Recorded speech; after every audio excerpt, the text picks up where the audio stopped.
All right. And yeah, we're recording. So, what's up, everybody? Welcome back to episode 35 of the JTM.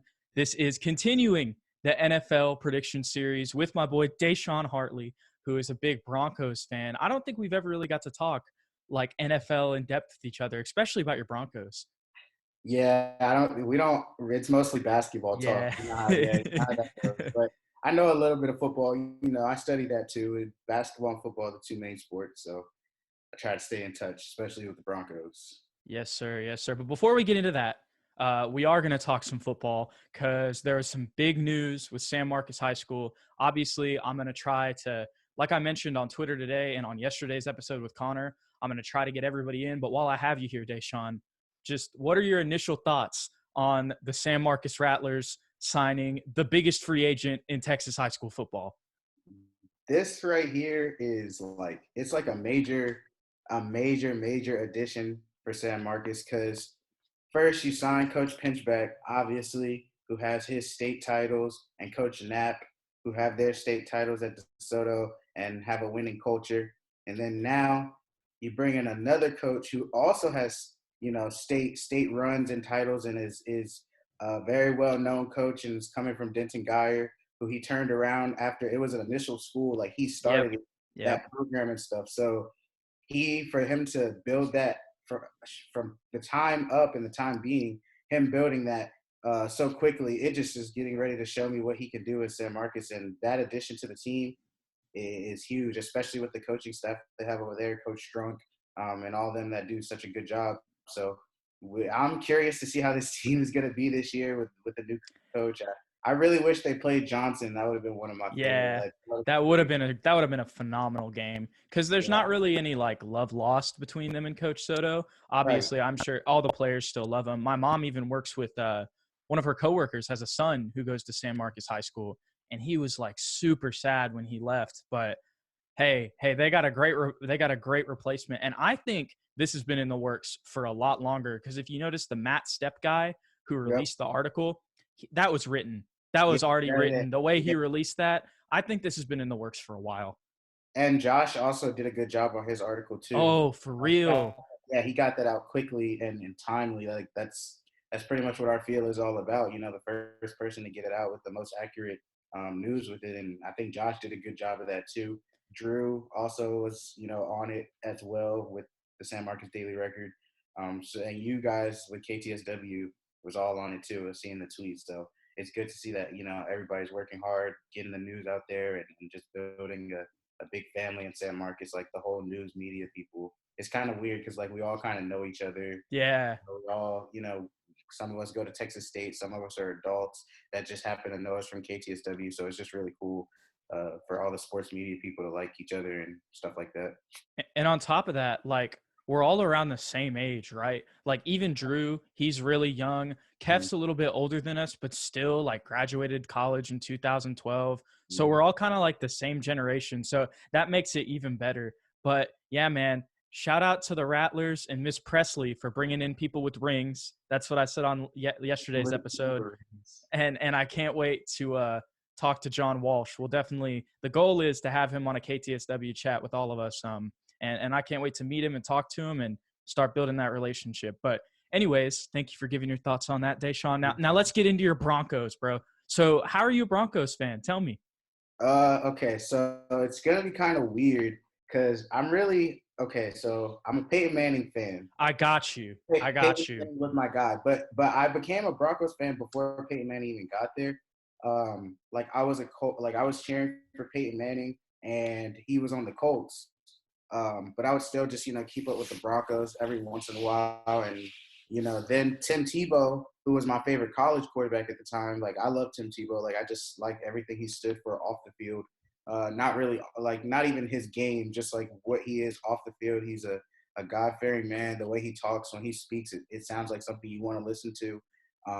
There's a reason he, started doing a little bit of analysis work on ESPN. You see him on First Take and stuff, and even if he has, a bad take here and there, people still Everybody does. right, exactly. People still want to listen to what he says. So I'm a big Tim Tebow fan, and he just so happened to go to the Broncos, and I'm like, oh yeah, Tim Tebow on the Broncos. I'm like, yeah, this is gonna be fun. And then we all know what happened in that 2011 Dude, playoff I game. remember watching that game, dude. That was crazy. Exactly. And I watched that, and I'm like, oh my gosh, they just want to play. Like the Broncos that season underachieved. Like I think they underachieved. I think they could have been better than what they were. Yeah. But Tim Tebow, picked it up in that playoff game, threw it to Demaryius Thomas, 80 yards, slant route on the Steelers, who we play this year. And I don't think the Broncos have played the Steelers, and I think it was like 3 or 4 years ago, maybe is the last time we played the Steelers.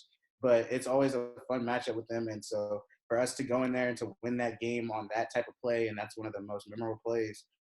That's what made me a Broncos fan. And then obviously Peyton Manning came to the Broncos, so I was like, oh yeah, this is just falling in a perfect chain for me. And so ever since, I've been rocking with them. Dude, okay, so don't expose me, but I'm gonna have to turn off the camera because I gotta show you something. I gotta get up and show you something. So Okay, go ahead. If it's LSU beating, I don't know what it's gonna be. But man, I feel bad for the people on YouTube. They're probably about to be like, "What? What is he doing? Why is he turning off his camera?" Okay, so I'm here.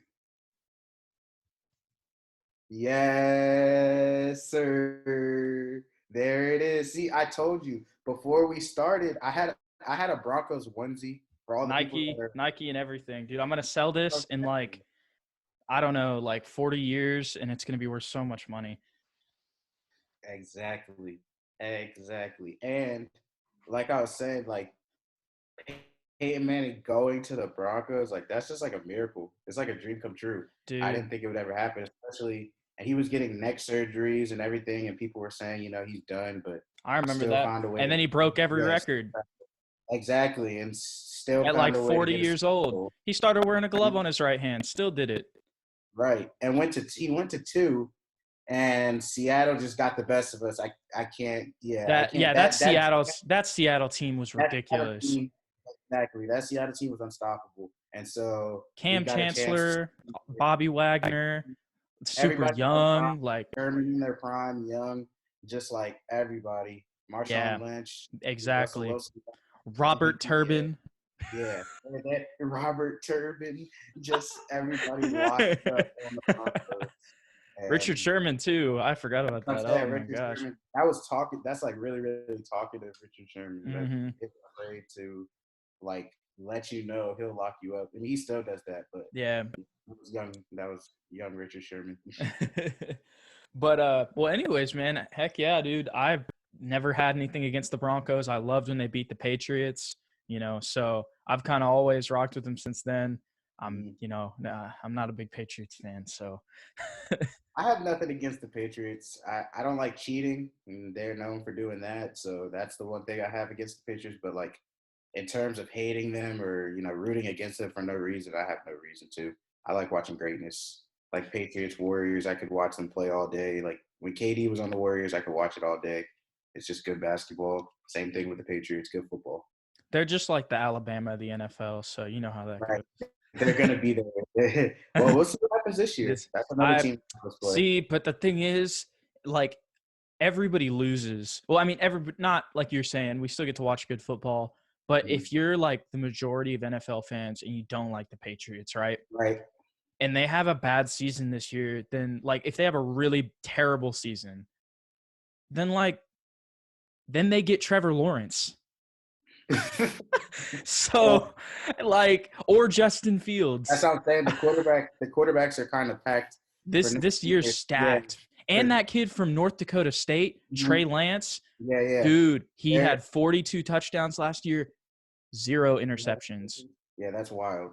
That's actually wild. I'm not a big Trevor. I'm not gonna say I'm not a big Trevor Lawrence fan, but we were watching the game. We were watching the LSU game. He was struggling. He was overthrowing people, like making some, I don't even know what type of passes. I'm like, this is the worst game he's ever played. Like, he's been so perfect up to this point. Even last year, like the beginning of the year, he started off, he wasn't even in the Heisman, like, conversation, and then he started to pick it up. And I remember Dabo Swinney on First Take, like, defending him because he wasn't even playing up to his potential until, like, midway through the season. So Trevor Lawrence, if he doesn't play up to his potential next season, his draft stock may fall. Yeah. what I'm seeing. And if that LSU game told you anything, you got to watch for Trevor Lawrence. You got to see what he's going to do, throughout the first couple weeks. Yeah, I think he's going to bounce back. And I'm not even trying to just say that. Like, Yeah. You don't go 29-0 for no reason. And what he did as a true freshman against Alabama, like, I remember you told me, like, week 5, you were like, I think your team has a shot this year. And I was like, nah, we're going to get to the Bama game and lose. And then that didn't happen. So I just think it was just LSU's year this year. Right.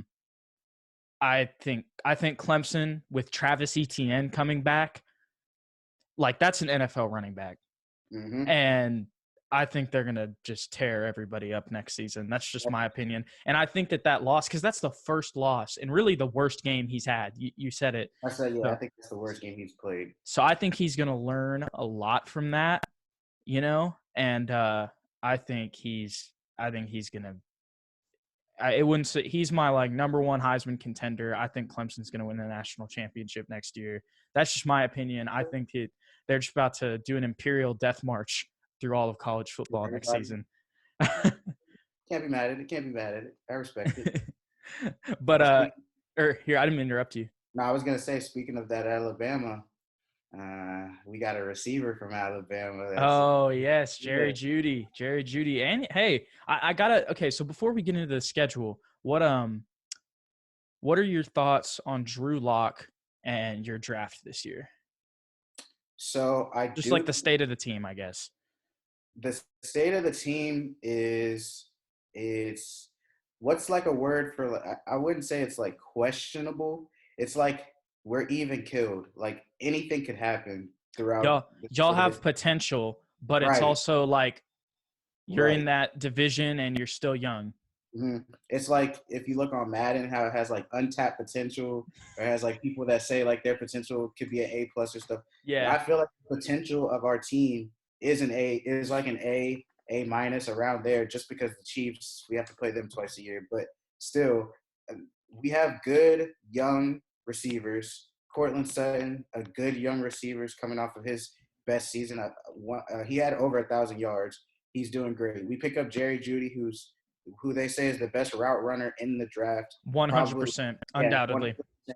And with his footwork and skill, he can also take some of the pressure off of Cortland Sutton. Because remember, we had Emmanuel Sanders and lost him, so then it was literally just Cortland Sutton who we could throw the ball to.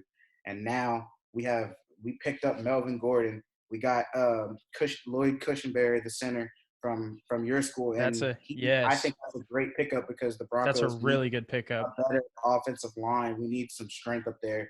And like, I'm pretty sure Broncos offensive line had the like top 10 most flags for doing dumb stuff. Like, I would just watch the Broncos. I'd be like, if y'all could just score points, we would be perfectly fine because our defense is already there. So I think our draft was good. I think we did what we needed to do. KJ Hamler, Jerry Jeudy. We helped Drew Lock. But I do also think that the state of our team is untapped potential. That's literally where it's at. Like, you don't know what could happen. We'll see what happens when they all get on the field. And obviously with Corona not being able to work together as, diligently as they want to. But still, I have faith in them, in the rookies and stuff. Yeah, I mean, who else is in that division? It's the Chiefs, the Chargers, and the Raiders. Yeah, I think y'all have, in my prediction, I think y'all definitely finish second in the division. I think there's a chance that maybe the Chargers could do that because they have a really good defense. And, I don't know, maybe Justin Herbert comes out on fire. But I don't think that's going to happen, but I think there's a possibility of it. So maybe they sneak up there. But I'm really confident in you guys as kind of being the second best overall team, especially with your defense. And another guy we didn't mention, Noah Fant at tight end. Yeah, the tight end. Yep. I think the Broncos drafted a tight end this year too. I think we drafted another one. But hey, you got to have two in like today's NFL. That's what I'm saying. And I think he's just starting to learn what to do in the offense. He's just starting to learn his role. And now with even more receivers and stuff to help him, he can only excel even more. He's a big receiver. Like, he's pretty big. Yep. He'll get the job done over the middle, and I like him. And I also think he blocks pretty well. That's another thing. So hopefully he can grow into another tight end. Of course, you dream of having a Gronkowski type tight end.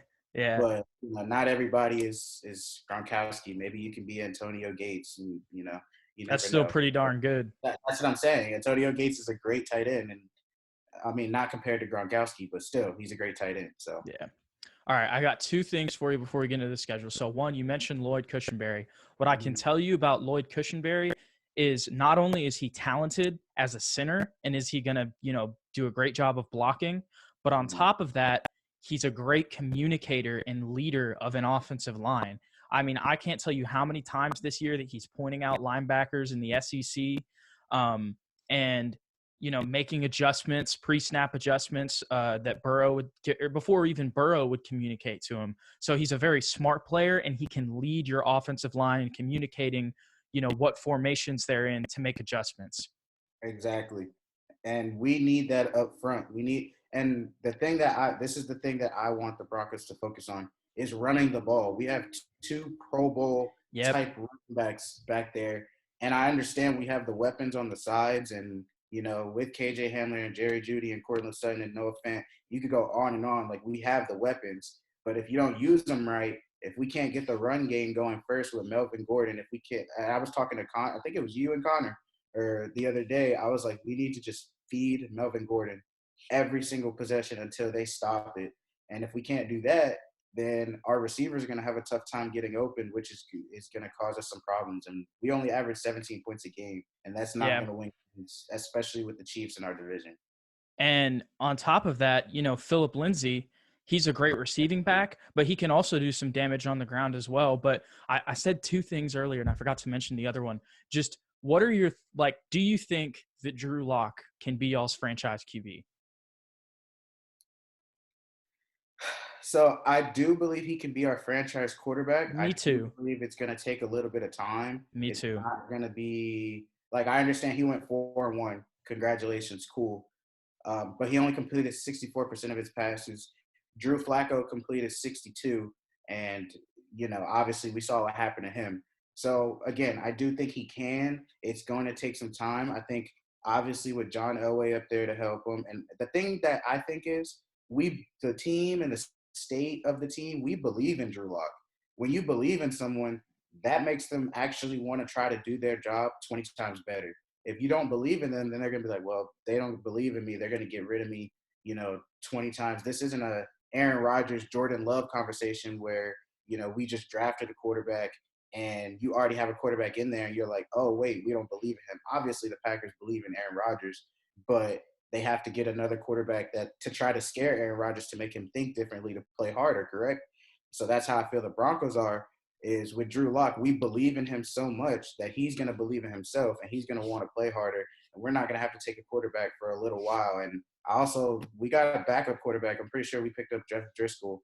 I mean, it's nothing special, but, I believe in Drew Lock, and I think he can get the job done with the weapons that he has. And all of the weight is not on his shoulders. He has help in the backfield and he has help on the outside. So, Yeah, I still remember Drew Lock at Missouri, and he always had this confidence about himself. And I remember watching him, and I always kind of thought, because of the just being at Missouri and with their program, it's not mediocre, but it's not, right.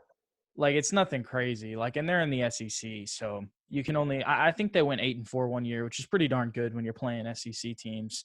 But anyways, I always thought that he was going to be a better NFL quarterback than he would be a college quarterback, just because of his build, his size, his throwing ability.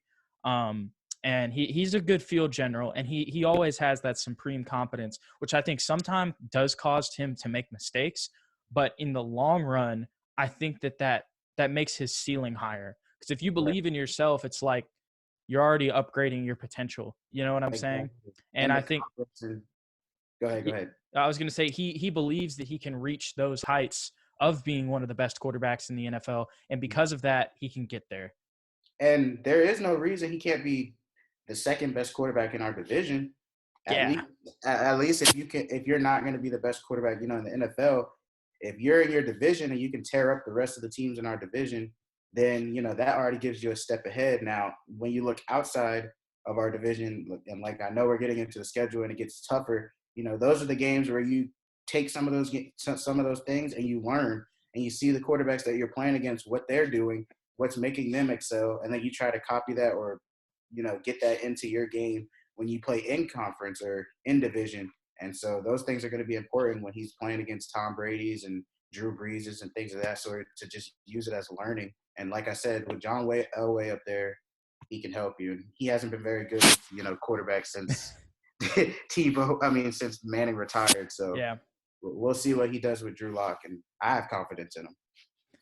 Yes, sir. Yes, sir. Well, all right. There's our little Broncos preview on the season. But let's get into the schedule and predicting what you think is going to happen. So right off the bat, week 1, you've got a Monday night football game on ESPN against the Tennessee Titans in Denver. What do you think is going to happen, DeShaun?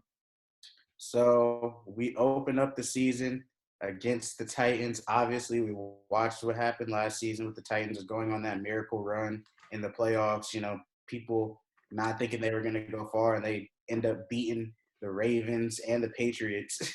So, you already know, when the Titans come to town. But the thing is, last season, the Broncos beat the Titans 16-0, and we held Derrick Henry to 28 rushing yards on 15 attempts. So if our defense, and that's another thing, the defense last year, we haven't even gotten to that. Bradley Chubb, Von Miller, coming back healthy. We have a bunch of people that were hurt last season that are here now. And obviously with Justin Simmons getting better and better at the safety position, we can play some great defense. And if we can hold the Titans, if we can stop Derrick Henry, which obviously, it's not it's not ideal, but if you can do that, I believe we can outscore them. And I believe that we can win that game, and we start off with a mile-high win in Denver to open the season on Monday night, and it starts the Drew Lock show. So you think this is going to be a win? I do, and I think this is going to be one of Drew Lock. I think this is going to be Drew Lock's coming out party. He's going to have a great game 1. I think he's going to play pretty well against this Titans team, and hopefully we score more than 20 points. Yeah, so I agree with you. There might be some other people that don't, but another thing about the Titans lost a lot in free agency this year. And I think that, like you said, last season, this Broncos team, they're the one team probably in the AFC that's built to stop a guy like Derrick Henry. Mm-hmm. And that defense, you didn't lose any of those guys. And I think that they're going to use that similar formula. And even if they give up more points, the Broncos offense is much more high-powered now. I think the Titans, it was a really fun run to watch, but I just don't know if that's going to happen this year, especially with all their losses. They had to use a lot of their money on Ryan Tannehill, but I don't know if I just don't know if Ryan Tannehill is the difference whenever it comes to, winning game. Yeah. Right, exactly. And he didn't make mistakes and he played well, but they're not going to have as good of a defense as last year with losing some people. And I want to say they lost some offensive pieces as well. So, and our front seven is one of the most dominant front sevens that there is.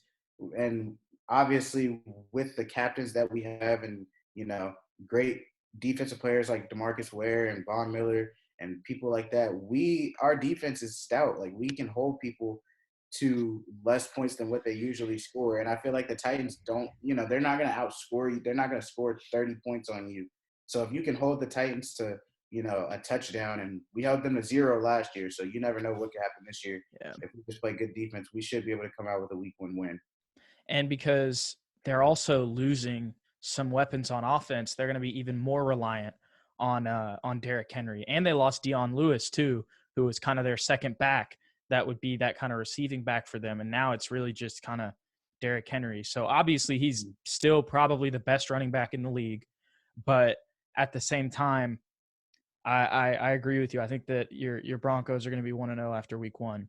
But with that being said, then you go to play the Steelers next Sunday in Pittsburgh. That game, I've been looking at this game back and forth. I don't know what's going to happen in this game, because I feel like this is 2 teams where you don't know a lot about them. Obviously, the Steelers last year, to me, they overachieved. I know that was the first time in Mike Tomlin's career he didn't make the playoffs. they're one team that I actually am pretty afraid of because their defense is so good. And they picked up Minka Fitzpatrick from the Dolphins last season, midway, and so they've been making good acquisitions. Maybe James Conner will come back healthy, and maybe Ben Roethlisberger will come back healthy. But I do think our defense is good enough to stop them. The only problem is we play them at home.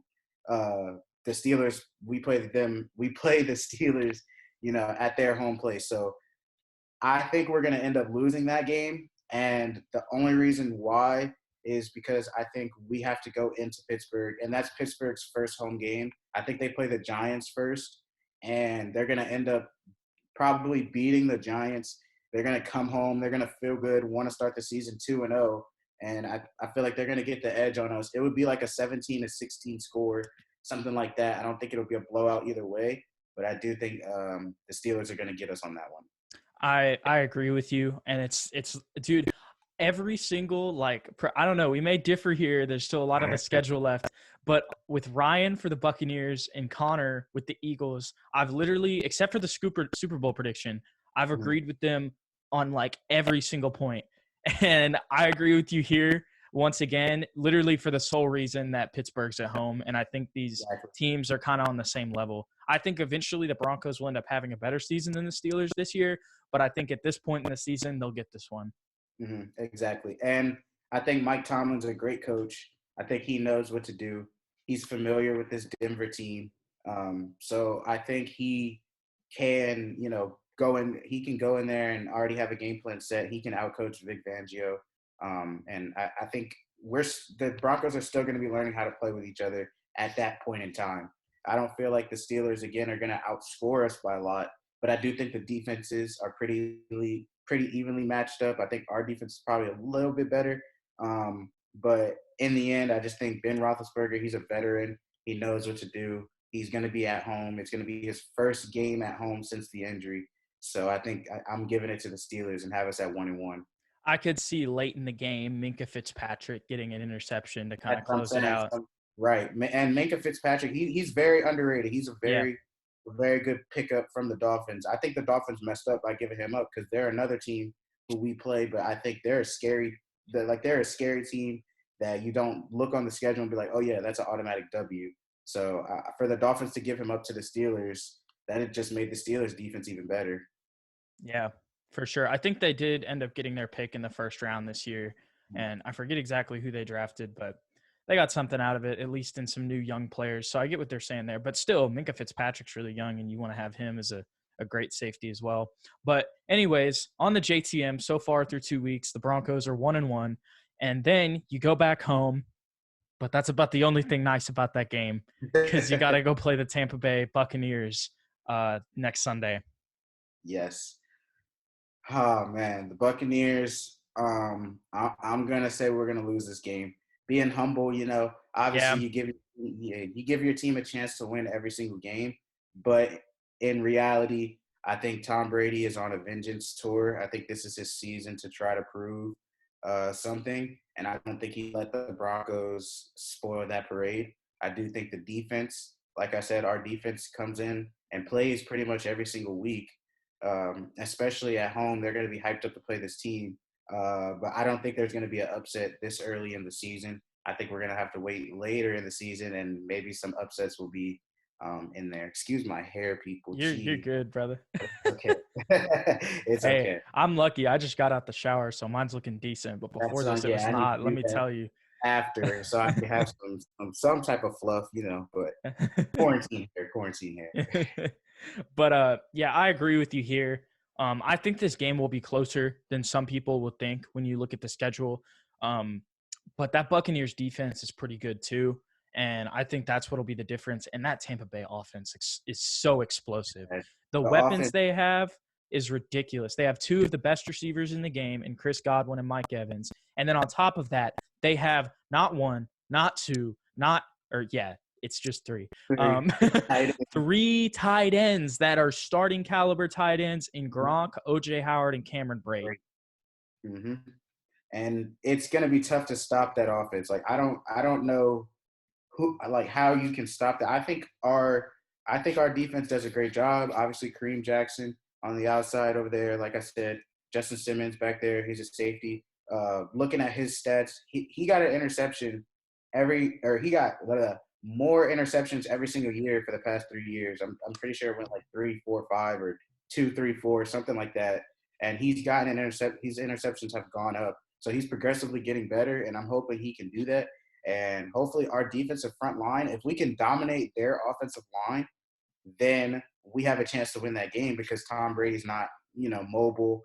But if we can't control the line, which I think is going to happen, Tom Brady is going to go off. He's going to have a field day.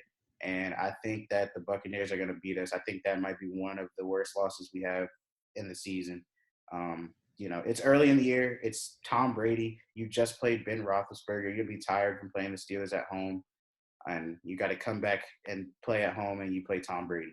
So Yeah, it's pretty tough. So I don't think we're going to, compete in that game like we should.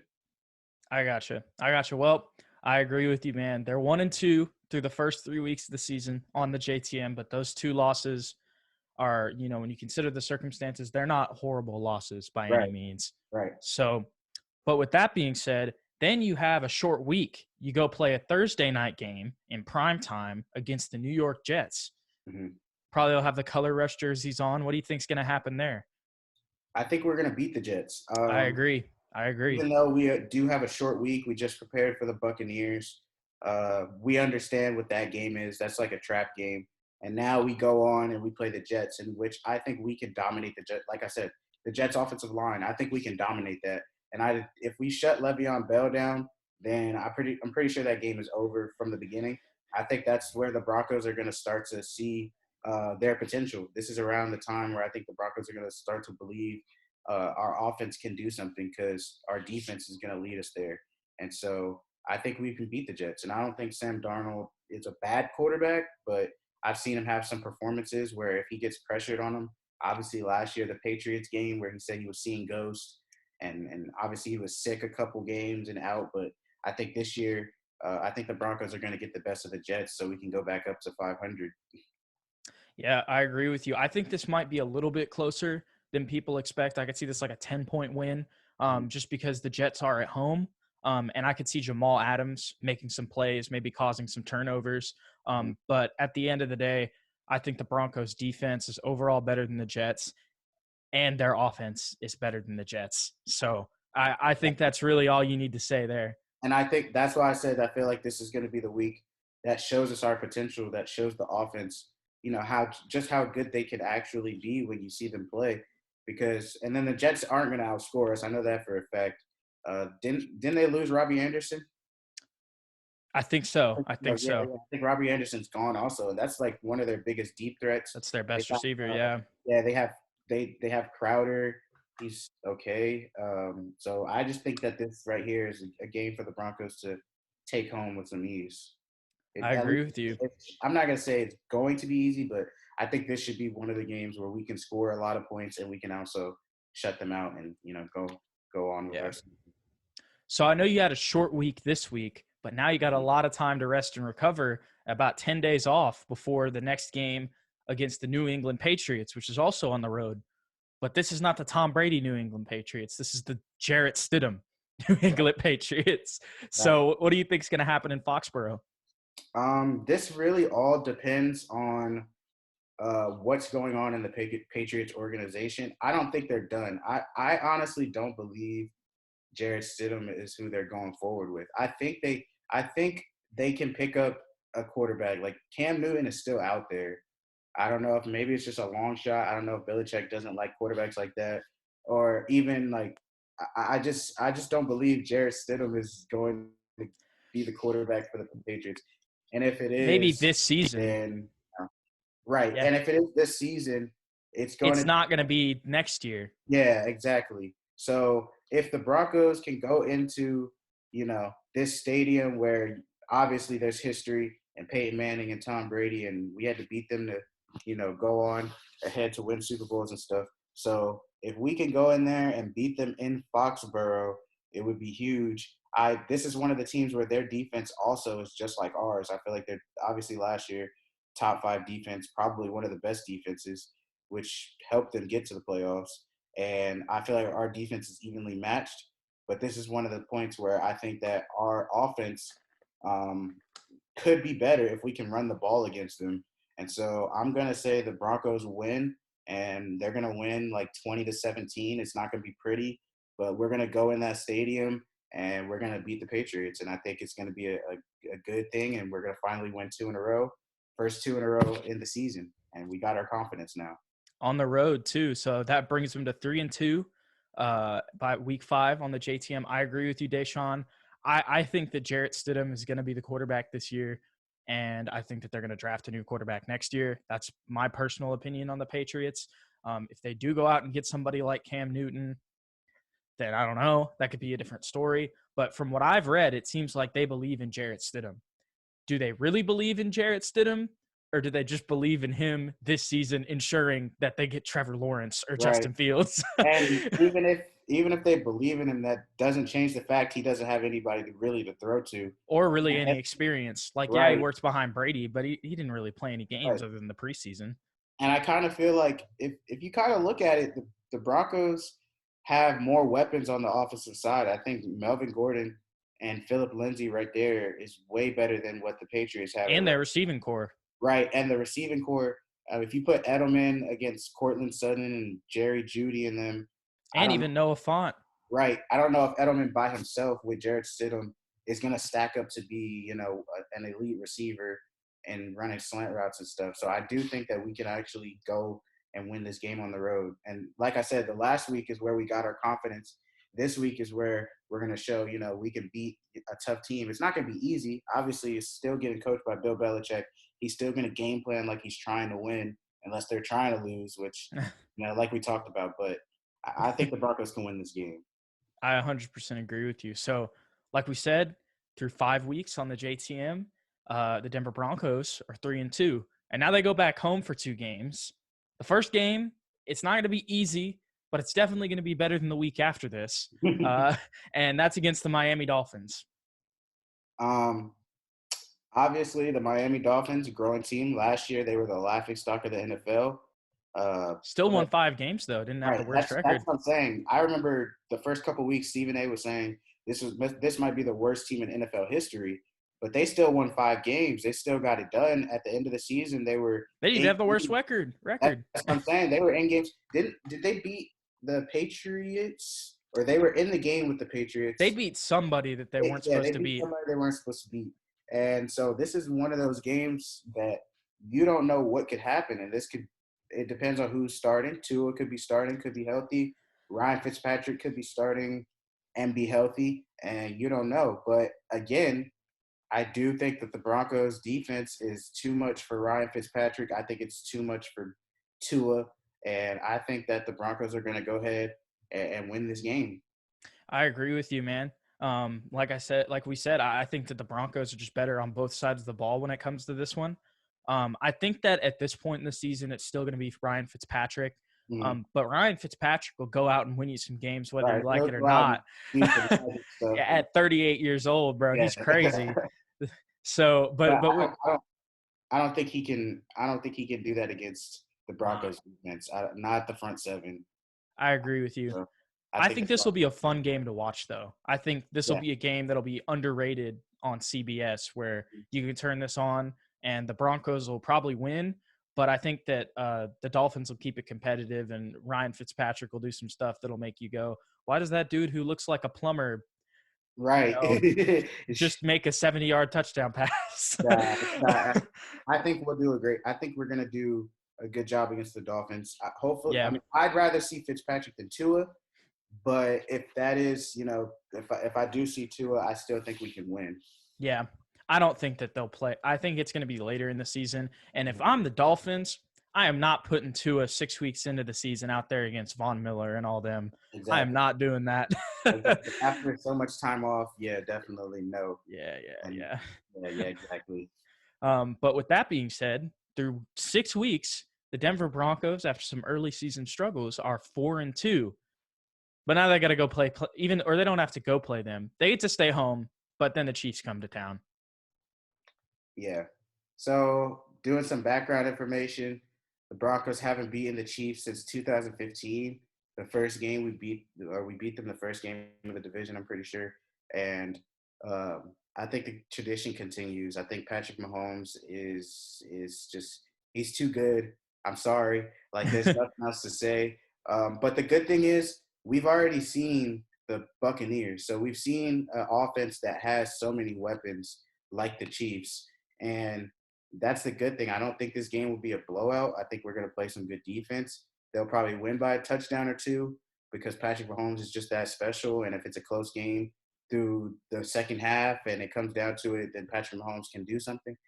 It is an in-division game, and the Broncos are always hyped up for that. So I give the Chiefs the edge. I think the Chiefs will win, but it won't be a massacre. Like it won't be. Yeah. Last year, the Chiefs held us to 6 points, or it was 9 points and 3 points, or 6 points and 9 points, something like that, and we didn't score any points. So if we can at least get 20, maybe we'll lose by a touchdown or two, and that's just the greatness of Patrick Mahomes and the Chiefs and Tyreek Hill and all those boys over there. So. Yeah. They're defending Super Bowl champs for a reason. I agree with you. I think that this will be another game that will be so fun to watch. Mm-hmm. Like, if you're an outside fan, this will just be such a fun game to watch. I think that Drew Lock and the receivers will make some plays, and they'll score a lot more points than they did in last year's games. And I think this will be competitive. But like you said, I mean, Patrick Mahomes is right. We've never seen anything like him before. Like it. And he's I mean, he can literally, you have the offensive line collapses. Oh, well, Patrick Mahomes can just run directly to the left sideline and off of his back foot throw like a crossbody pass for 80 yards. Right, exactly. Like, you can't stop that. Like, there's nothing a defense can do. He'll throw it sidearmed. Yeah. Around your defender. Even if you have great edge rushers, he'll get away, throw a touchdown and stuff. Can I turn my light on real quick? Yeah, you're good. You're good. Okay. See. You work on that because, bro, I'm thinking about the last year in the Super Bowl, and on that 3rd and 17, he really took a 10-step drop and just a 10-step drop and just threw that thing up there, and it was like 70-yard completion. Like, you don't just casually do that in the Super Bowl in the most important moment of the game, and he made it look easy. And you don't casually be down in 3 straight games and come back to win all of them. Yeah, in the postseason, in the hardest time that you Mm-hmm. Exactly. He's ridiculous. So through 7 weeks, the Broncos are 4-3, with 2 of those losses being to, honest. I don't want to spoil anything, but those are definitely 2 of the best teams in the league, with the Buccaneers and the Chiefs. And now you've got to go play. This is no cupcake, but I think that this is a winnable game at the same time. You got to go play the Atlanta Falcons. And this Falcons team is better. The Falcons, I think, are a sleeper team I think there could be 3 teams out of the NFC South this year, because you got to remember the Falcons got better this year with A.J. Terrell, the corner out of Clemson. Yes, he got worked by Jamar Chase in the national championship, but everybody, like, you could go name another corner who was picked in the first round, and he probably also got worked by Jamar Chase. C.J. Henderson, top 10 pick in the most important play of the game against Florida, also got worked by Jamar Chase. So in every other game, A.J. Terrell was a great corner. So I thought that was a great addition for them. And they got Todd Gurley, who I think is going to play a lot better now that he's back home in Georgia. So what do you think is going to happen in this game? So this is another game against a veteran quarterback again.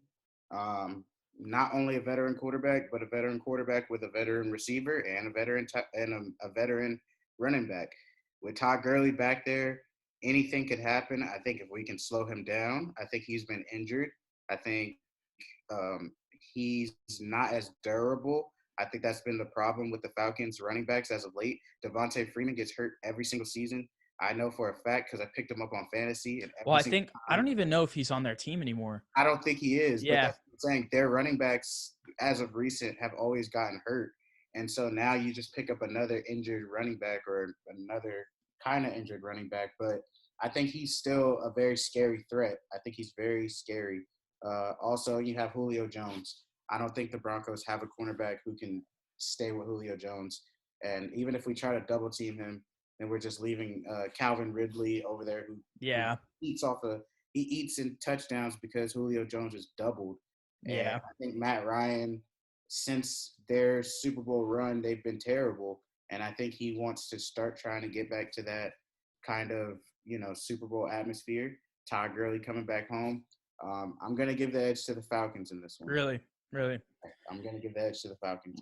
I think too many veterans, too many people who've been there, who knows what it takes to beat a good defense. And I think Matt Ryan, Todd Gurley, and Julio Jones, them three right there is a dynamic people. And I think the Broncos aren't going to be able to handle that. Yeah, I mean, you mentioned that, and I think I have to agree with you. This is, I've mentioned how the past 3 games are going to be super fun to watch. I think this might be the most fun out of all of them because when I look at the Broncos and I look at the Falcons, they're teams that are kind of on the same, tier. You know what I'm saying? Honestly, if you look at the Falcons, they might be the NFC equivalent to the Broncos this season, just with, the talent that they have. They have a pretty good defense. They have a pretty good offense, but you don't know if it's going to take them over the top. I think the reason, this is just my opinion, I think the reason the Falcons win this game is because that new stadium that they're in just gives them another, big home field advantage. So I think that's the main reason why the Falcons win this game. And like you said, just the veterans that they have. And I could see Todd Gurley breaking off some big runs in this one. And I think he'll be definitely slowed down with that Broncos defense, but I think he could be somebody who, if this season goes well for the Falcons and for him specifically, he could insert himself into being one of the top backs in the year or of the year. As long as he stays healthy, Todd Gurley's a great running back option to have. It's not like he's a mediocre running back and he is fighting injuries. He's actually a really, really good running back. And there's a reason that the Rams were in the Super Bowl to begin with, without him having the season that he had. Obviously, C.J. Anderson came in there and played a playoff game against everybody that they had to. But Todd Gurley's the reason that they were there, and it helped Jared Goff. And I think that's what's going to help Matt Ryan. And when you have Matt Ryan, you have a confident Matt Ryan who can throw the ball like no other.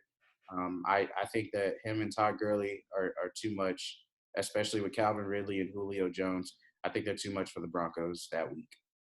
I gotcha. So that is actually after a bye week. I didn't realize that, but that is after a bye week. So through 9 weeks through the season, your Broncos are 4-4, according to the JTM. And our predictions are exactly the same so far. And now, for the first time ever, the Broncos go to Las Vegas. Woo! We go to Las Vegas, baby. We go to Las Vegas. So last year, the first game of the season, we played the Raiders, lost. Obviously, we don't have the weapons that we had, or we have the weapons that we didn't have last year. Obviously, with the addition of Melvin Gordon, Phillip Lindsay. Now I think that we should be able to beat the Raiders. I am very scared that they got Henry Ruggs, though. That's one thing that scares me on that side of the ball. But I do think that we should be able to beat the Raiders at home. I don't think the Raiders should be better than us. And I think this is a game that we should win so we can stay above 500. And obviously John Gruden does a good job. He's a good person to be a coach. His record doesn't show it. But he's a good coach, and he'll have his guys ready to play at home. And I still think the Broncos are going to go in there and get the job done. I agree with you. You mentioned Henry Ruggs. Every team's going to have a problem with Henry Ruggs, just with his speed.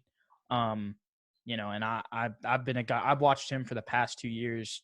With the Tigers being in the SEC, and that's just something that everybody's going to have problems with, regardless. But I think, like we've mentioned a couple times with other teams this year, that you weren't able to mention last year, or you weren't able to say for the Broncos last year, is I think the Broncos are just overall better on offense and defense than the Raiders. So I think they do move to 5-4 here. I'm with you. And it really all depends, like I said in the beginning, it really all depends on how committed we are to getting Melvin Gordon and Phillip Lindsay the ball. Because when you have 2 running backs who can get 1,000 yards, you need to execute it. You need to make it work so that your quarterback doesn't have to do your job. Drew Lock should not be throwing over 25 passes a game. He should be throwing somewhere between 15 to 22 passes. The running back should have split runs. Obviously this is a perfect world. You can't do this against Yeah. every team, but our offense should look something like that. There's no reason that our second-year quarterback should be throwing the ball more than our running backs are getting touches. And if we can establish Especially with the talent that y'all have at running back. exactly, and our line is getting a little bit more beefed. Obviously, we don't have the most dominant line, but they can hold their own. And if they do that and our running backs can do what they're supposed to do, that is going to be the difference between us being a 500 team or us being a team that comes in third in the division when really you have the second best roster and you have a chance to at least contest with the Patriots or at least the Chiefs, and have a reason to try to compete with them. And if we do that, I think that's the difference between playoffs and non-playoffs. Yes, sir. I completely agree with you, man. But to 10 weeks, your Broncos are 5-4, and now you've got another division game with an opportunity to be 2-1 in is this the AFC North? Is that what this is? No, it's not the North. Well, it's West. It's the West. Oh my gosh, I said North. That's the Ravens. That's the Ravens and all them. Division names, like I never was able to name exactly what division they were in, but I can tell you who the other teams are in. Yeah. I just can't name it. I don't know why. Like, I don't know why it's weird. Well, now you go back home to go play, in my opinion, honestly, I don't know. It'll be interesting to see who finishes last in the AFC West, but a team that's kind of on the same tier as the Las Vegas Raiders and the Los Angeles Chargers with their new fire uniforms. Mm-hmm. Well, okay. You know what? Let me take this back. I got them confused. I got the Raiders and the Chargers confused. Okay. I think the Raiders are gonna beat Denver. Okay, so you have them at 4-5. Yes. The Raiders are gonna beat Denver at home. Correct? That's they play at home. I can see, and I'm not even trying to just agree with you. I can see that because they're playing in that brand new stadium, and that thing looks like the Death Star. And so I think that's going to be a hype stadium. Their rookie running back, well, he's about to be in his second year. Josh Jacobs. Josh Jacobs is only going to get better. Plus, with the addition of Henry Ruggs, the thing is, I don't know who their quarterback is going to be because I'm pretty sure they picked up Mariota.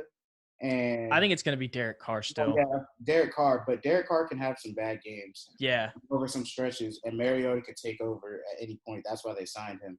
And that's what I mean, confidence in your quarterback. Like if I'm Derek, if I'm him, I'm looking over like, oh, you guys just got Mariota, but I'm the starting quarterback. Like stuff like that, which is why Drew Lock is going to be more comfortable. So I'm sorry. I think they're going to lose to the Raiders. I think we're going to beat the Chargers at home because I think Melvin Gordon's about to have a coming out game. We're going to feed Melvin Gordon. Yeah. And he's going to want to take off on the Chargers so bad. And I think he's going to go off that game and he's going to lead us to a win and put us back at 500. I got you, man. So you're 5-5 through 11 weeks. Obviously had one bye week, so that's why it doesn't add up. Right. I can see the Raiders definitely winning that game, as you mentioned, and I think that this Chargers team, they have a good defense, but I don't think it's as good as the Broncos, and it's still going to be Justin Herbert learning at this point in the year, or it'll be Tyrod Taylor.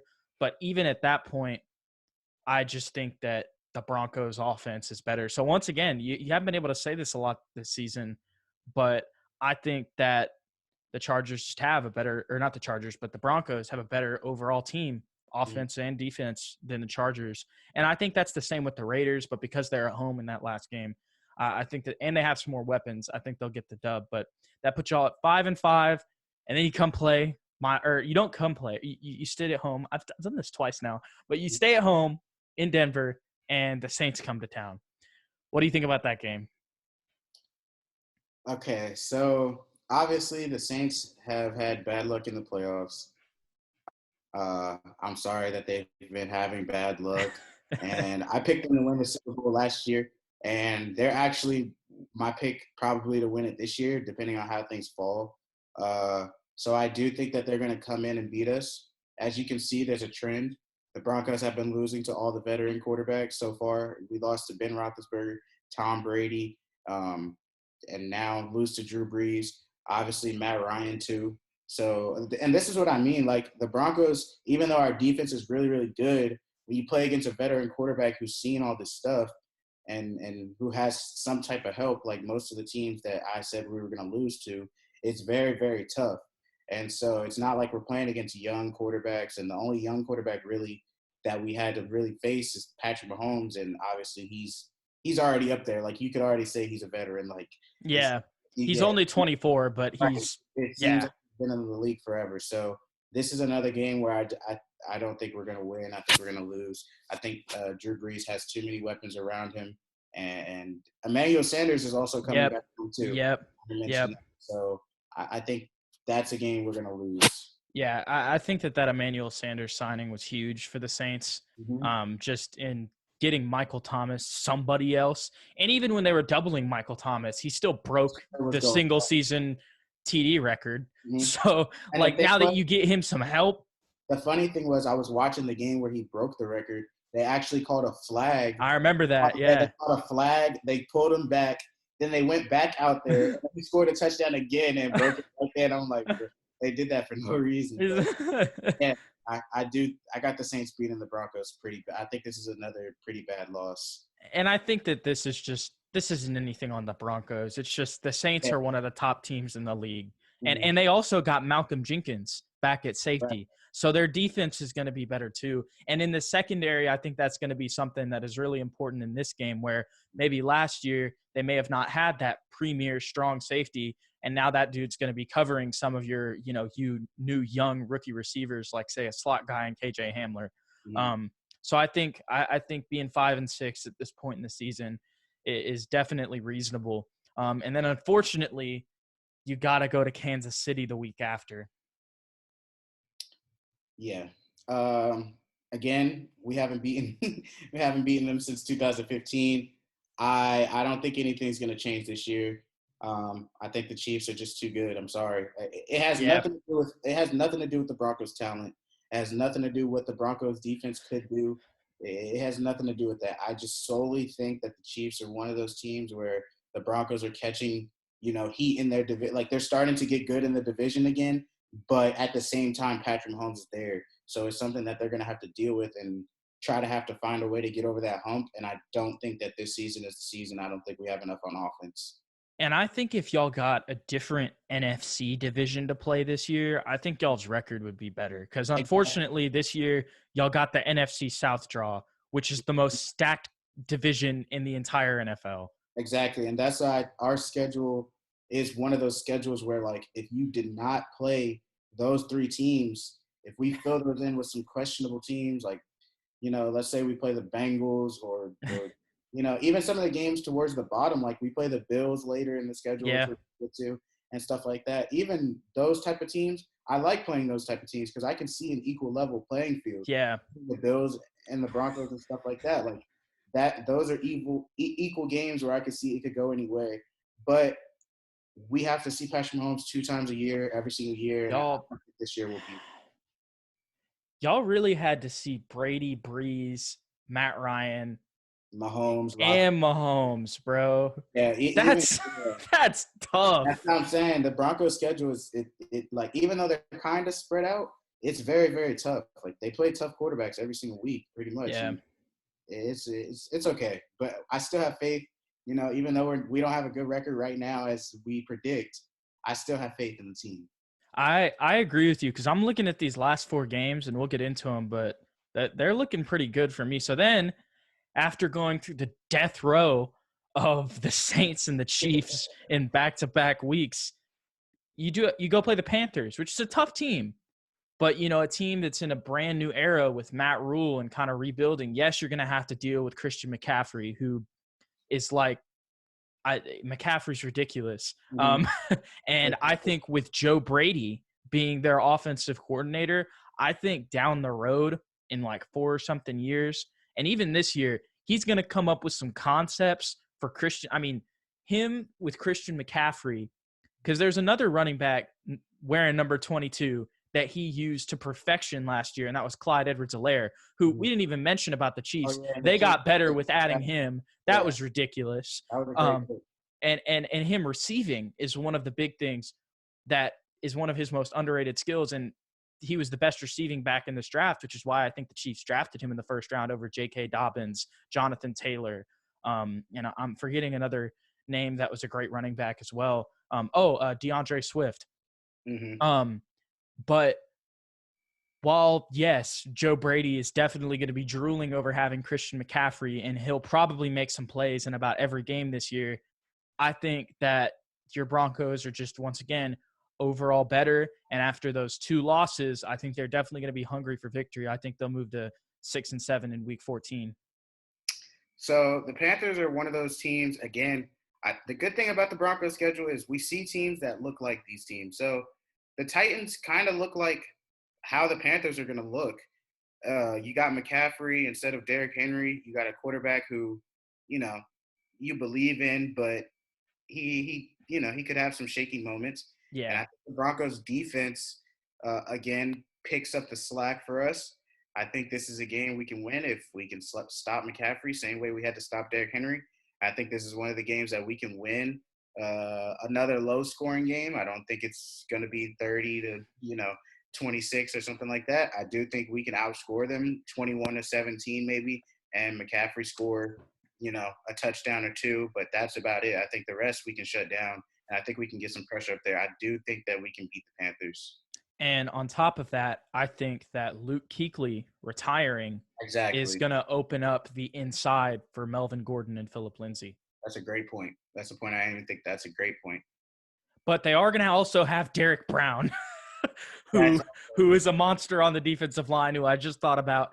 But a good news for y'all, though, Lloyd Cushenberry will probably be all starting center, and he has experience dealing with him in the LSU game. And he was able to, obviously, you can't contain Derek Brown with how just massive he is. Yep. But you have somebody who's played him before and dealt with him and played well enough to allow them to get a win. And so I think that still, if you can get to the second level and you can get through that defensive line, and I feel like the Broncos offensive line will probably be doubling Derek Brown a lot of the time. So like I said, or you can just do outside runs with Melvin Gordon's speed and Phillip Lindsay's speed. So I think that they'll still be able to take advantage of Luke Kuechly not being there, even with the addition of Derek Brown. Exactly. And the Panthers are, again, one of those sneaky teams where you don't know what you're going to get on a week-to-week basis. You can get a 200 rush yard performance from Christian McCaffrey at any moment. And so slowing him down is imperative. But, again, that's why I'm glad the Broncos, saw teams earlier that had a dominant running back that we can try to slow down so we can know exactly what's a game plan for. And I think that's going to help us later on down the road in the season. And I think we're going to beat the Panthers. For sure. So week 14, y'all are 6-7, starting to get some momentum back. Then you get to go back home and play a tough team in the Buffalo Bills. But this is a team where I think when Josh Allen gets rattled by pass rushers, you can see he makes mistakes. We saw that in the playoffs last year with J.J. Watt. And now y'all have Bradley Chubb and Von Miller going after him. I think that this is going to be a game where y'all are like, okay, we're trying to get back to 500, keep our playoff hopes alive.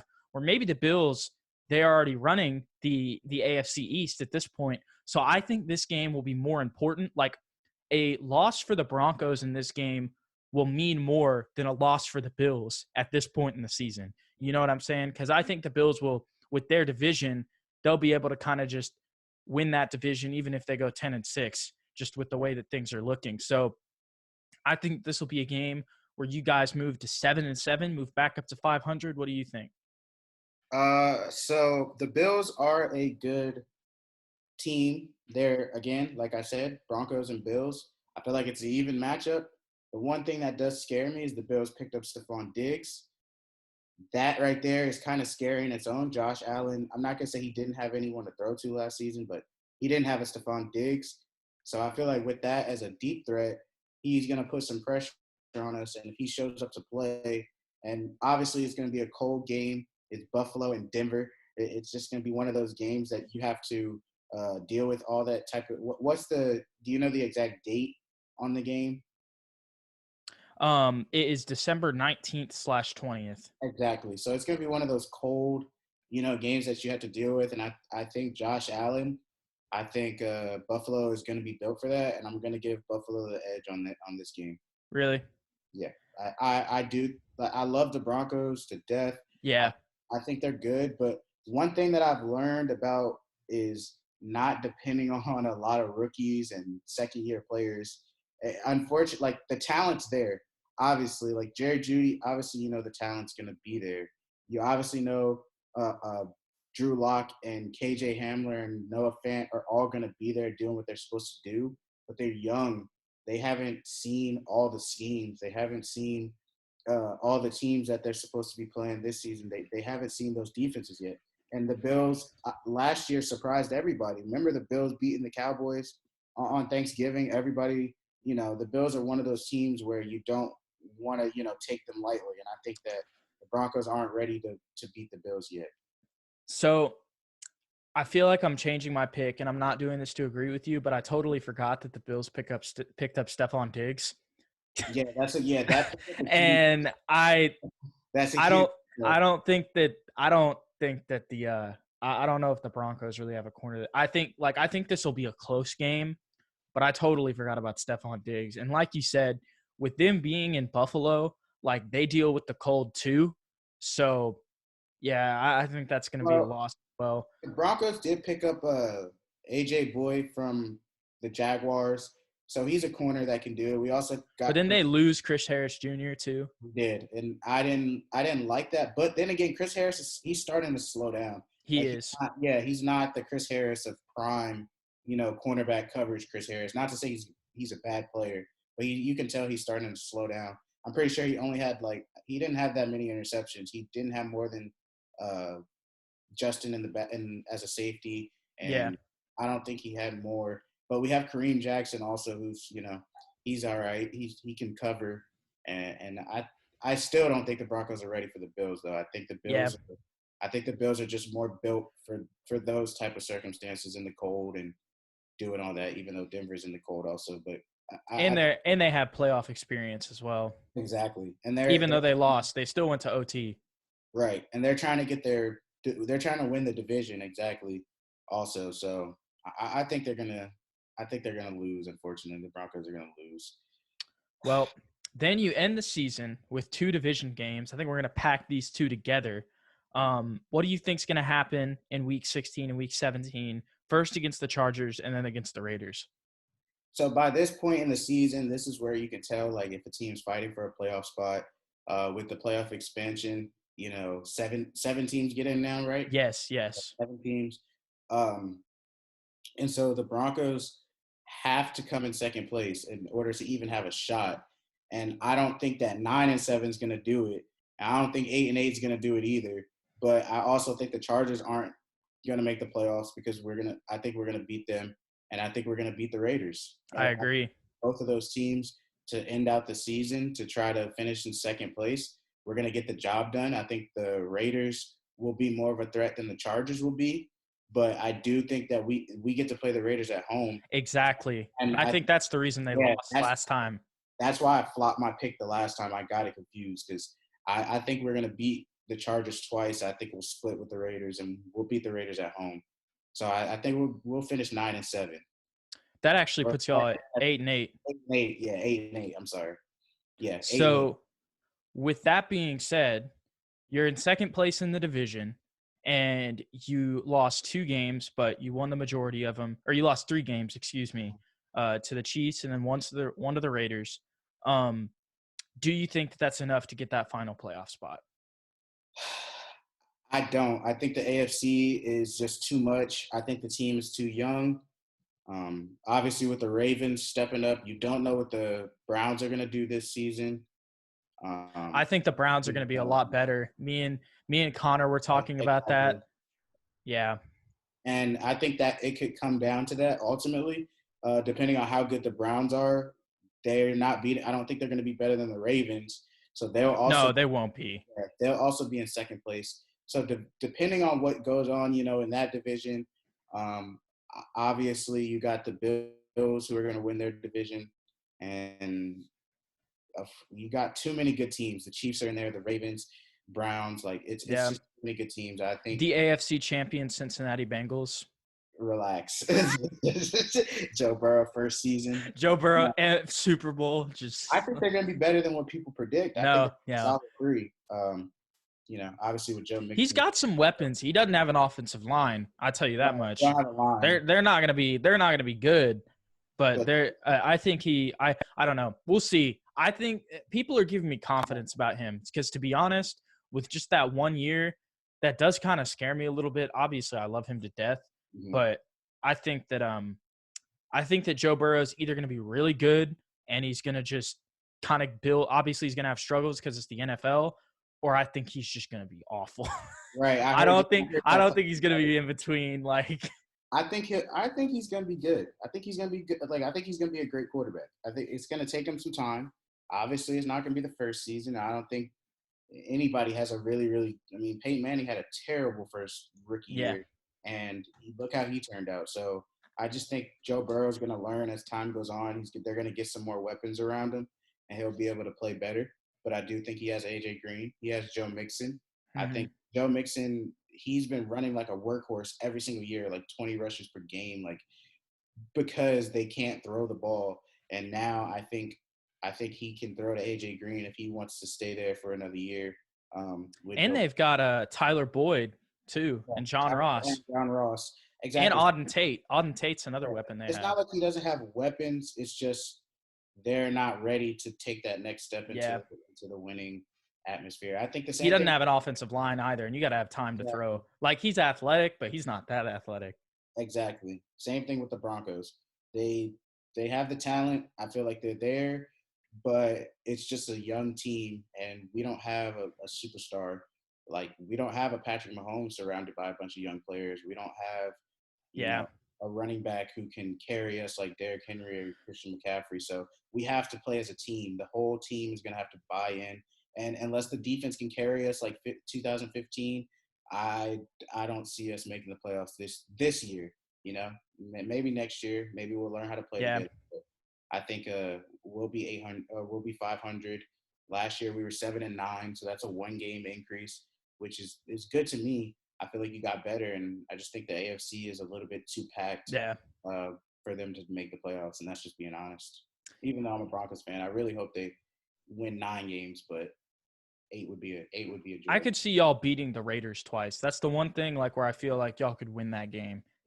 I could also see us losing to somebody like the Dolphins. Yeah. I also see us, losing to somebody we're not supposed to be. We could also beat the Steelers. Like, I predicted the Steelers, but I think the games that I picked us to lose, I think they're reasonable losses for the Broncos.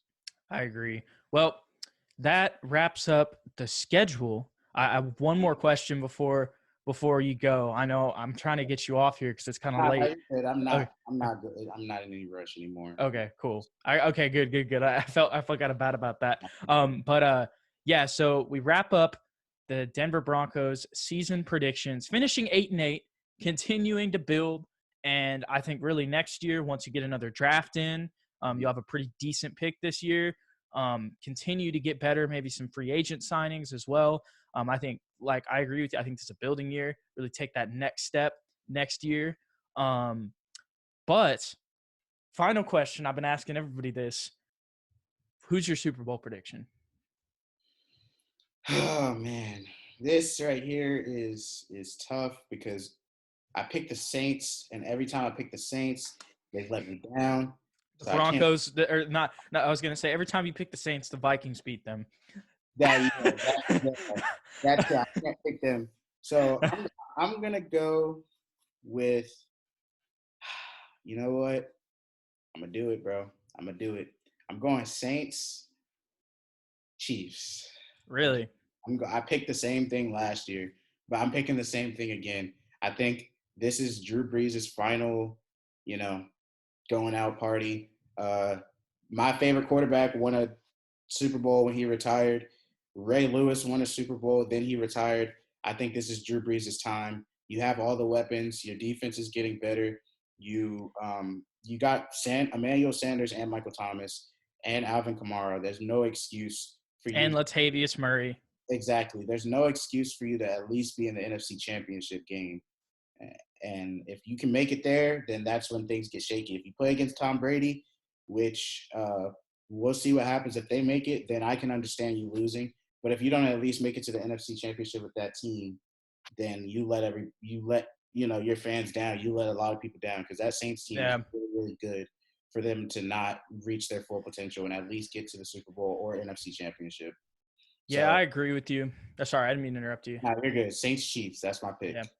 So I think you might have heard mine already if you listen to the podcast. I think that the NFC Championship will be the Buccaneers and the Saints, or if it happens earlier, that's basically going to be the NFC Championship. Like I've said in the other episode, that year where the Rockets and the Warriors played in the divisional round, like that was basically the Western Conference Championship or finals that year. And I think that would be the same if the Bucs and the Saints play. I think it's in Tampa. I've said this before. I just feel like the Buccaneers are going to make it.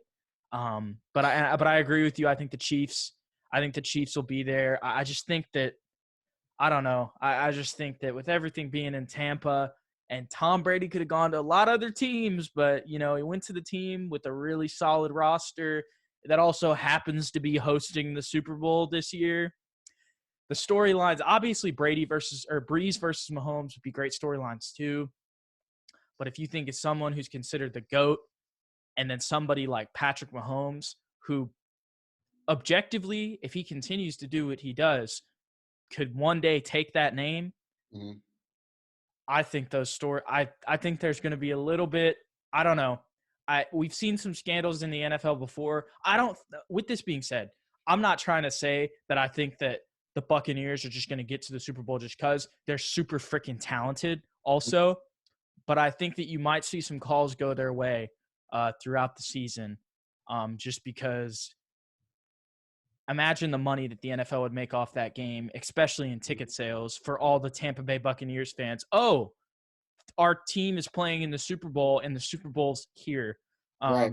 And I think they might have also saw that when they looked at what happened with LSU this year and the amount of money that the college football playoff made off of that.